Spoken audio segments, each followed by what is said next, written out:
जय जिनेंद्र, जय तारण तरण।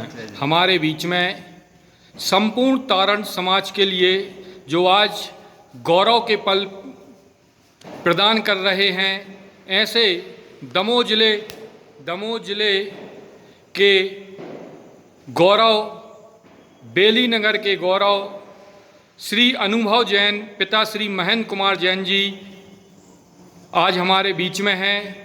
हमें उनसे बात करने का अवसर प्राप्त हुआ। जी बहुत बहुत स्वागत है आपका तारण टीवी परिवार में। बहुत बहुत धन्यवाद। जी अनुभव जी, आप स्वयं बताएं कि अपना थोड़ा डिटेल बताएं कि किस में चयन हुआ है, कैसे चयन हुआ है। मेरा नाम अनुभव जैन है। अभी हाल ही में घोषित यूपीएससी के परिणामों में मेरा 485वां रैंक लगा है और मुझे आईपीएस मिलने की संभावना है, इंडियन पुलिस सर्विसेज। जी जी। और मैं समस्त समाज का बहुत बहुत आभारी हूँ जिन्होंने मुझे इस बेसिकली इसमें तैयारी में सहयोग दिया, इसलिए मैं पूरी समाज का आभारी हूँ और समाज के लिए आगे चलकर जो भी मेरे से बनेगा मैं करने के लिए तैयार हूँ। कैसे तैयारियाँ की आपने पहले सोचा था कि मुझे यूपीएससी निकालना है कि ऐसे ही सहज में निकल गई? नहीं, इसके लिए बहुत सोच समझ के ही तैयारी करनी होती है और टाइम भी लगता है, तो ये पूरा सोचा समझा और प्रयास था, उसके बाद ही ये परिणाम आया है। इसके अलावा अभी जो आपकी 485वीं रैंक है, इसमें आईपीएस कैटेगरी में तो आप जाएंगे। हाँ। हमें ऐसा सुनने में आया है कि आप चाहते हैं कि हम और गुरु महाराज की सेवा की भावना के साथ और अधिक मेहनत करेंगे और आईएएस 100 के अंदर आएंगे। हाँ, अभी उसी के रिगार्डिंग मैंने इस बार फिर से यूपीएससी का प्रीलिम्स दिया था और जो कि मेरा निकल गया है, तो उसी की तैयारी के लिए मैं फिर से दिल्ली जा रहा हूँ और मेंस देकर इस बार यदि गुरु महाराज की आशीर्वाद रहा तो मैं कोशिश करूँगा कि मैं अंडर 100 आऊँ और आईएएस बनूँ, तो इसलिए मैं फिर से ये प्रयत्न देने जा रहा हूँ।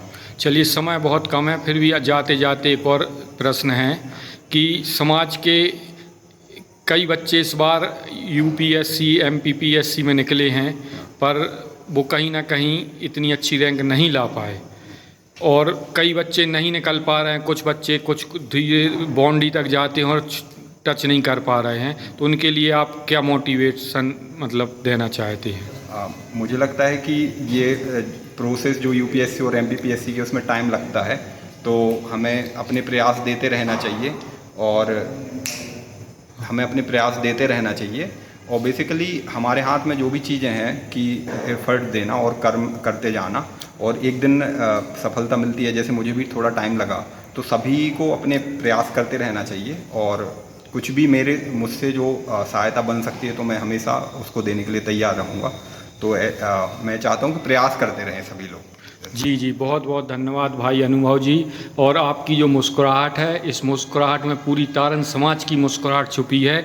आप आईएएस बन के ही अब दिल्ली से लौटे, ऐसी हम सब की मंगल भावना है। श्री गुरु महाराज की सेवा की इसी तरह हम सब की भावना बनी रहे। हमारे बीच में उनके साथ में उनके चाचा जी के सुपुत्र श्री रूपेश जैन जी हैं, बड़े पापा के, जिनके पिताजी भी शिक्षक हैं और अनुभव भाई आपके भी पिताजी शिक्षक हैं। और हमारे बीच में एक शिक्षक साथी हैं श्री मनोज जी शास्त्री जी, जो मामा जी हैं भाई अनुभव जी के। ये भी सदैव मुस्कुराते रहते हैं और यही मुस्कुराहट सफलता का राज प्रदान करती है कि सदैव मुस्कुराते रहें और अपने लक्ष्य को पूरा करें। बोलिए श्री गुरु महाराज की जय।